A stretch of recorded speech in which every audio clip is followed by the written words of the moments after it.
I'm telling you. Have a channel. If you support Brazil, if you support America, Meat Boy MMA. right now, subscribe on YouTube. The best content. Let's name it game.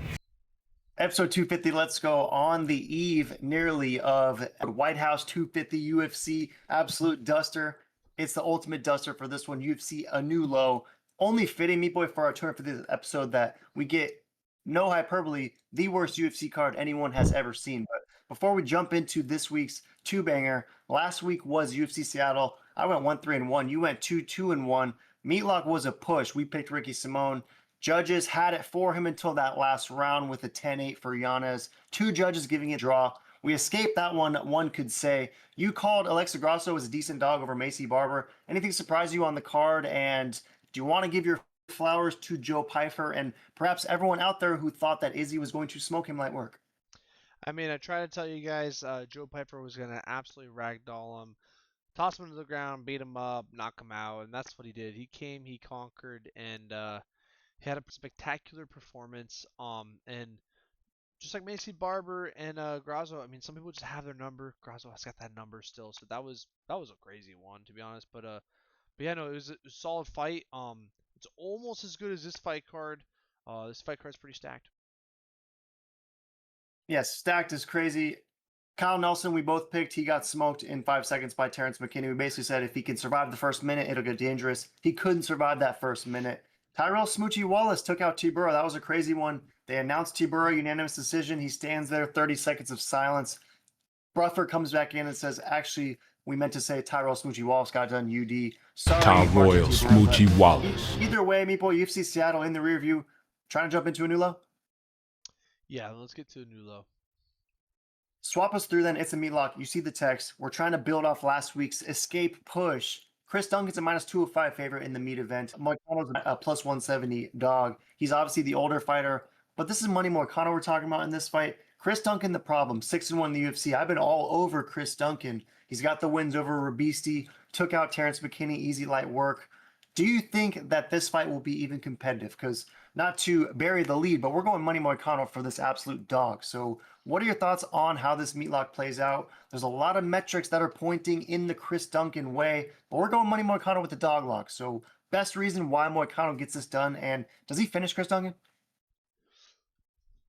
Yeah, I think he does. I think he submits Chris Duncan. This is gonna be a good fight, but man, it's a dog lock. Like, Moicano is a big levels test for the Duncanator, and I just don't think the Duncanator is ready for a caliber of Moicano. This is a great fight for Moicano to get back in the win column and go on an absolute tear. It's fascinating because 66% Tapology is fading the Meat Boys. They think that this MEATLOCK is dust, and a lot of it is brown. They think that not only is Chris Duncan going to finish Moicano, but that he's going to KO him. Do you see any world where, if and when this fight is on the feet, Chris Duncan will have the decisive striking advantage, or is Moicano's well-roundedness and his ability to ultimately get this fight to the ground where he will have some success ultimately going to be too good for even Chris Duncan's powerful striking? Because to me, I'm surprised by the, not necessarily majority fading this MEATLOCK, but the majority going with a KO for Duncan. Doesn't that seem like a little bit kind of crazy? No, that's absolutely crazy. It's a little bizarre to me. Either way, we're keeping it simple, throwing down an easy 100 to net 170 for this dog lock. Chris, the problem, Duncan, won't have enough for this levels test because this is Moicano we're talking about. Yes, he lost to Islam. He lost to Benny Dariush, but takes out everyone else and would smoke dudes like T-Rex and Rabiste. But any last thoughts on the MEATLOCK? Are you officially going by finish or decision? I'm going to go with submission finish.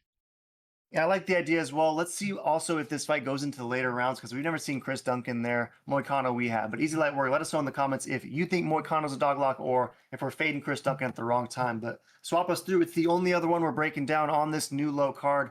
I mean, it was difficult to even settle on two, but we found the one that you think will have the most hype, perhaps the most long-term star building potential in the UFC. Tommy McMillan, Sugar Matan McMillan, is the 9-0 debutant Contender Series product.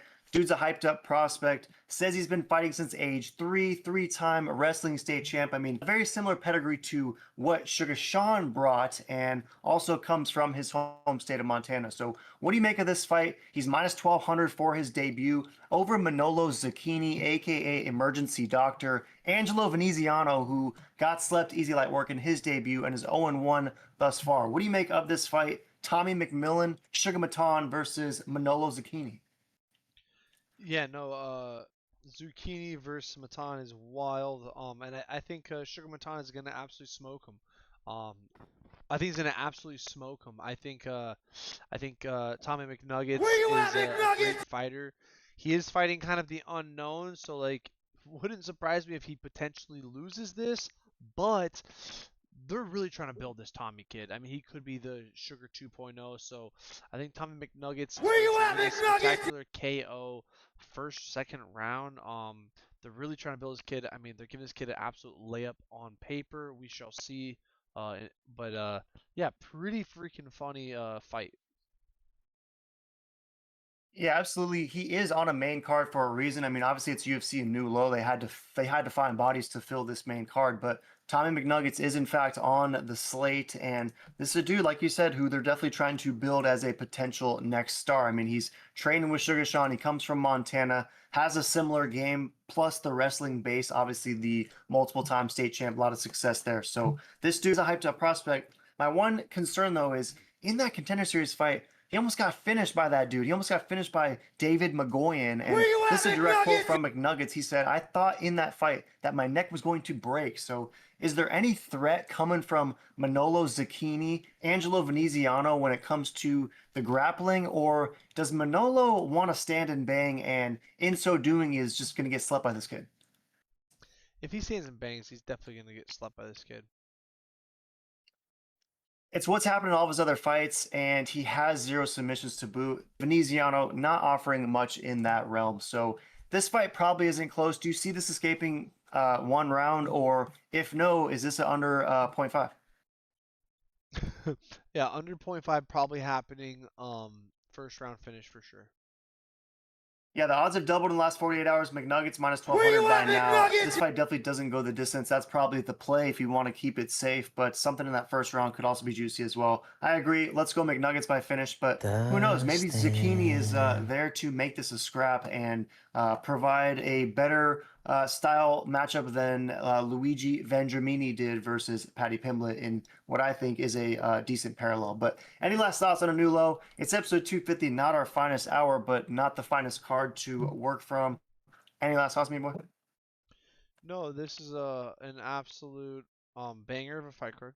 Two bangers. I mean, this card stacks. Let us know in the comments.